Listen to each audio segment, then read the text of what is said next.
Dans cet exercice numéro 4, nous allons créer une feuille en 19 par 29 cm à la française avec des fonds perdus de 5 mm. Importer donc l'image de l'odalisque, insérer le texte et ici nous allons être amenés à créer une nouvelle couleur. Pour cela, je vais sur InDesign, donc je me retrouve ici, j'ai sauté quelques étapes. Nous avons donc bien notre image qui fait 19 par 29. On retrouve donc nos traits rouges pour les fins perdues, notre trait noir pour le format de la page et notre marge qui est intérieure. Et nous avons saisi notre texte qui est ici, mais comme vous le voyez, il n'existe pas la couleur qui m'intéresse, la couleur étant, si c'était ici, 100% de magenta, 100% de cyan, 90 de magenta. Je vais donc revenir sur mon nuancier et créer, en cliquant dans cette zone-là, nouvelle couleur. 100% de cyan, 90% de magenta, 0, 0. J'ai donc un bleu qui est apparu. Ce bleu est là, je ferme la bibliothèque, et je n'ai plus qu'à sélectionner et à mettre le bleu de la couleur, qui est un bleu approchant des éléments que l'on peut trouver dans l'image.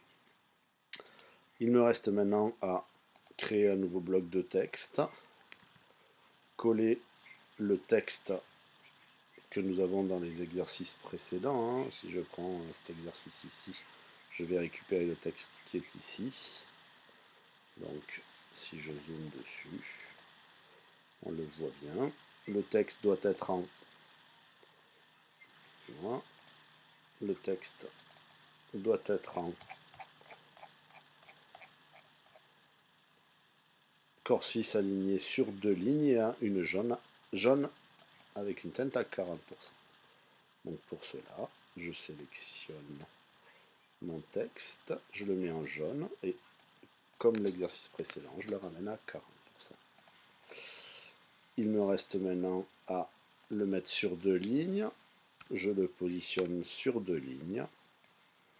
Je vais réduire l'espacement qu'il y a entre les deux textes ici en jouant légèrement sur l'interligne, l'espace qui se situe entre les deux lignes. On appelle ça l'interlignage. Donc je vais me remettre avec un interligne à 7. Et je vais le mettre aligné à droite. Le texte est passé aligné à droite. Je double-clique ici, ce qui me ramène un tout petit bloc que je vais positionner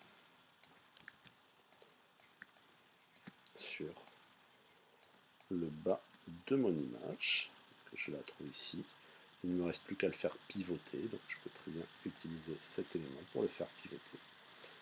Je le positionne le plus proche de ma barre.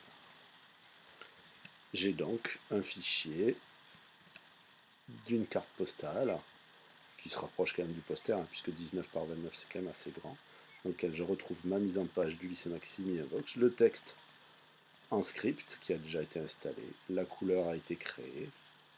Il ne me reste plus qu'à nommer, à enregistrer mon fichier en le nommant CP4 et à faire un assemblage et un PDF.